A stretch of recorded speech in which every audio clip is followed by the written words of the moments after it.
Here's number 4. Develop the ability to act. Take action. Not hasty if it isn't required, but don't lose much time.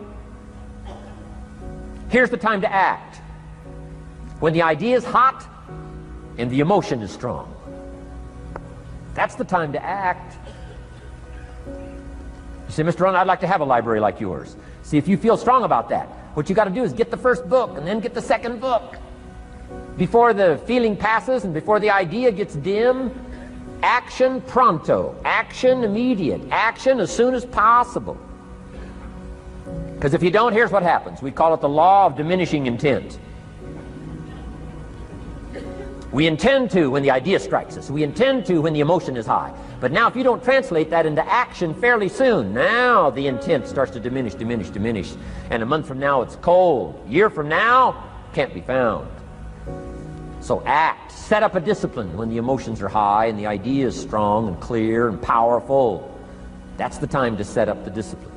Somebody talks about good health and you're stirred. Say, right, I need to get a book on nutrition. Get the book before the idea passes and before the emotion gets cold. Go for the book. Start the library. Start the process. Fall on the floor. Do some push-ups. Action. Got to take action.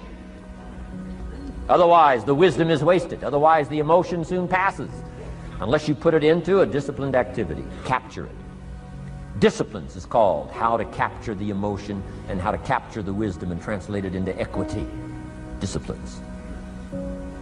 Now here's what's important about disciplines. All disciplines affect each other.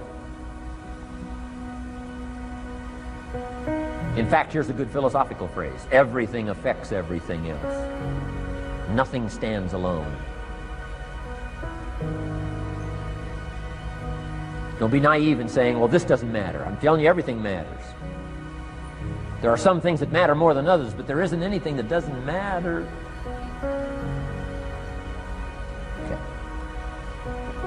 We all pity the man who says, well, this is the only place I let down. Not true. Key to take home. Every letdown affects the rest of your performance. Every letdown affects the rest. This is part of the educational process on personal development. If you don't take the walk around the block, you probably won't do the apple a day. If you don't do the apple a day, you probably won't start building your library. If you don't build your library, you probably won't keep a journal, and you won't take pictures, and then you won't do this, you won't do wise things with your money, won't do wise things with your time, won't do wise things with your possibilities and relationships, and the first thing you know, 6 years of that accumulated, and we say you have messed up. So the whole key to reversing that process now is to start picking up these disciplines. Now here's the positive side. Every new discipline affects the rest of your disciplines. Every new one affects the rest. That's why action is so important. The least action, the smallest action. Take it. Because when you start accomplishing and the value starts to return from that one action, it'll inspire you to do the next one and the next one and the next one. You start walking around the block, it'll inspire you to get an apple. Get an apple, it'll inspire you to get a book. Get a book, it'll inspire you to get a journal. Get a journal, it'll inspire you to grow, develop some skills. All disciplines affect each other. Every lack affects the rest. Every new affects the rest. The key is to diminish the lack and set up the new. And you've started a whole new life process. Key. Also, one more thought on discipline. Here's the greatest value of discipline. Self-worth. Self-esteem. People are teaching self-esteem these days, but they don't connect it to disciplines. The least lack of discipline, and it starts to erode our psyche. One of the greatest temptations is to just ease up a little bit, right? The slightest lack of doing your best starts to erode the psyche. Instead of doing your best, doing just a little less than your best. Sure enough, you say, well, it's just going to affect my sales. No, it's going to affect your consciousness. It's going to affect your philosophy. Now you've begun in the slightest way to affect your own philosophy. Here's the problem with the least neglect. Neglect starts as an infection. And if you don't take care of it, it becomes a disease. And one neglect leads to another. And And the worst of all, when neglect starts, it diminishes our self-worth, our self-confidence, our self-value. You say, well, how can I get back my self-respect? I'm telling you, you don't have to go to 29 classes. All you have to do is start the smallest discipline that now corresponds to your own philosophy, like I should, and I could, and I will. No longer will I let neglect stack up on me so that I will have the sorry scenario 6 years from now, giving some excuse instead of celebrating my progress. That's the key to discipline. Okay? Let's get kids involved in the least of disciplines. One more, and then one more, and then another one, and then another one, and then some more. And the first thing you know, you're starting to weave the tapestry of a disciplined life into which you can pour more wisdom and more attitude and more strong feeling, more faith and more courage. Now you've got something, a vessel in which to put it, and now the equities start to flow. And the early return, I'm telling you, if you'll start this process, the early return will have you so excited, you'll commit yourself to this strategy for the rest of your life. You'll never go back to the old ways. Join a new crowd, join a new group. The disciplines to do it, take action. I recommended the last time I was here the little book, Richest Man in Babylon, and I said I've lectured now to over 3 million people in the last 33 years, and I've recommended this little book to almost all of them, I think. Guess how many have actually gone and got this little book? Answer, very few. My best guess is 10%. Such an easy thing to do. In that last seminar, right, I suggested this little book, number one, is easy to find. Number two, it's easy to buy. The most you can pay for it, $6, $7, $8. You can borrow that from your kids. And number three, it's easy to read. It's in story form. That's why I use it for teenagers, teaching them how to be rich by 40, 35 if you're extra bright, much sooner if you find a unique opportunity. But if it's easy to find and easy to buy, and if it's easy to read, why wouldn't everybody go get it? We don't know. What do you know? You don't know. I don't know. Nobody knows. Here's how profound it is. Some do and some don't. Now here's the numbers. About 10% do. 90% don't or won't. And we don't know the mystery of that. And I'm telling you, 10 years from now, those numbers will still be the same. 10% will, 90% won't. The numbers don't change. Only the faces change. You're looking at one of the faces. I used to belong to the 90% who couldn't be bothered even if it was easy. Guess how many people have a library card? Wisdom of the world available. Transform your life in any value amount you want. By the way, how much is a library card in Texas? Free. Here's what free is. Easy. I mean, it can't be any easier than free. Somebody says, well, would you bring it by? Well, no. At least you got to go get it. No.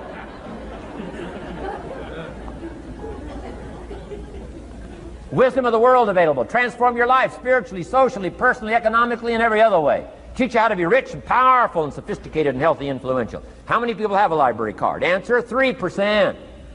95, 97% couldn't be bothered. Guy specializes in happy hour, but he doesn't have a card. And now readily and quickly blames the government and blames his company and blames policy and blames the pay scale. When if he only knew, if he joined the 3%, here's my advice to you today. Walk away from the 97%. Don't talk like they talk. Don't act like they act. Don't go where they go. Don't specialize in what they specialize in. Throw away the blame lists they cling to. Start you a new life. You say, well, is it as simple as getting a library card and join the 3%? And the answer is, of course. Of course. That's how easy this stuff is. This is so easy. It's so simple. It's not complex. You don't need a 2,000-year-old guru. You don't need multi-track affirmations. I'm telling you, don't. Affirmation without discipline is the beginning of delusion. Key.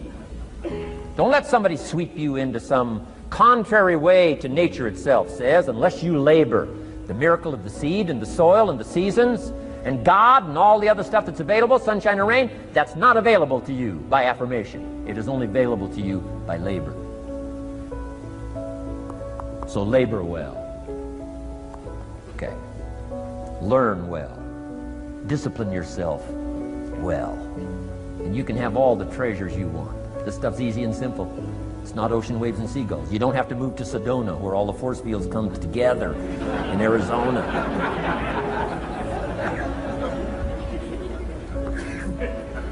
Let's teach our kids the simple ways to transform their health, number 1. Their economics, number 2. Their ability to communicate, number 3. Their life and treasure and lifestyle, number 4. Spirituality, number 5. And the list goes on and on.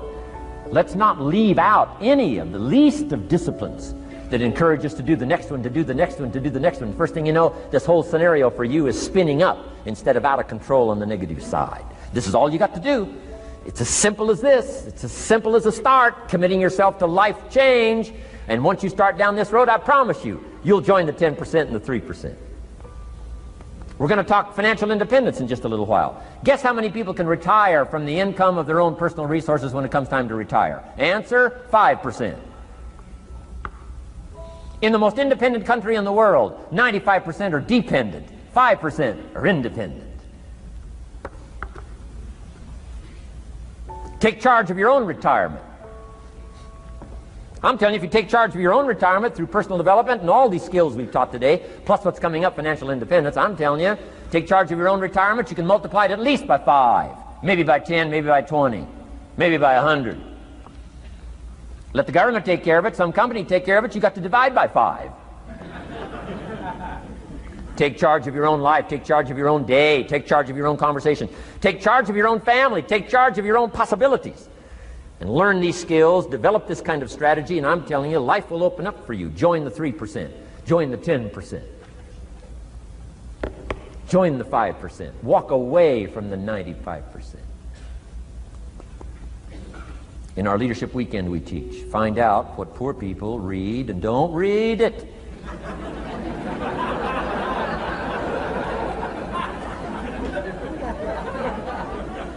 I'm telling you, don't talk like they talk.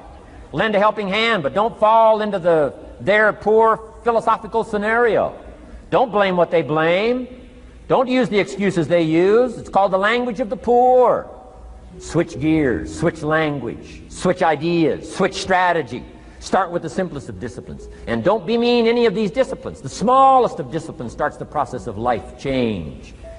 And if you'll invest in this thing called discipline, you can have whatever you wish. It's called the beginning of a miracle. Now here's the last clue on discipline. Do the best you can. We covered earlier, but here's a good scenario for the do the best you can. I've got a good question for you. Is the best you can do all you can do? And the answer is no. Strangely enough,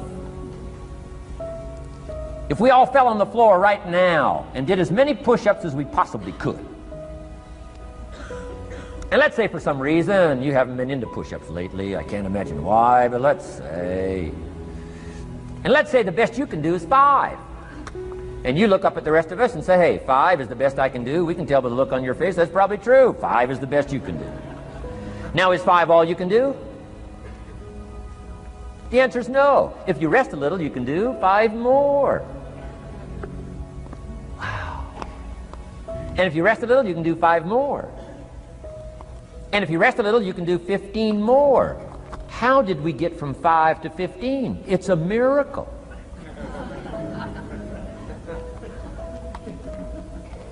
And if you rest a little, you can do 15, rest a little, you can do 15, rest a little, you can do 20. How did you get from 5 to 20? It's a miracle. Did you know you can keep doing that? Do a little more, rest a little, do a little more, rest a little, and finally get up to 50 push-ups? Is it possible to get up to 50 push-ups? Of course. How do you go from 5 to 50? It's a miracle. How do you get a miracle going? Number 1, do what you can. Don't leave out what you can, from writing a letter to your mother in Florida. Start cleaning it all up. 2, doing the push-ups. Go from 5 to 50. It's a miracle. Number 1, do what you can. Number 2, do the best you can. Here's number 3, rest very little.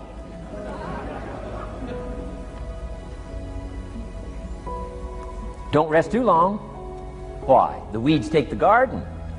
Kids have got that figured out. You can't rest too long. Here's the clue. Make rest a necessity, not an objective. The objective of life is not to rest. The objective of life is to act. Think of more disciplines. Think of more ways and means in which to use your own wisdom and your own philosophy, and use your own attitude, your own faith, your own courage, your own commitment, your own desires, your own excitement.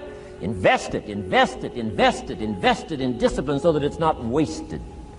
The smallest of discipline. Thereby transform your life. Join the 5%, join the 10%, join the 3%. Guess when I went and got this little book, Richest Man in Babylon? The same day I heard about it. I went and got it. Somebody says, well, Mr. Rohn, does that make you different than most other people? And the answer is yes. Somebody says, well, why is that? We don't know. We don't know. What do you know? You don't know. I don't know. None of us knows. Some do and some don't. The numbers don't change. Only the faces change. From those who get in on a seminar like this, listen to a dynamic sermon, read a book, listen to some cassettes, take seriously the next conversation of a friend who wants to level with you, and do something about it. And you can walk away from the 97% and not live there anymore. Because if you don't, the next 6 years of your life will be like the last 6. Mr. Shove said to me, Mr. Rohn, 6 years now you've been working. I'm telling you, the next 6 years of your life is going to be like the last 6 unless you take advantage and start making these personal changes.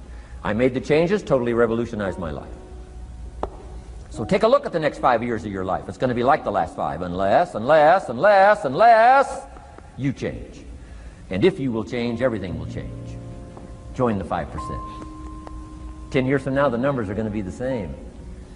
But I'm telling you, some faces in this audience can change and start showing up in the 3% crowd, and the 5% crowd, and the 10% crowd, and thereby dynamically affect your life and your future. Develop these strengths.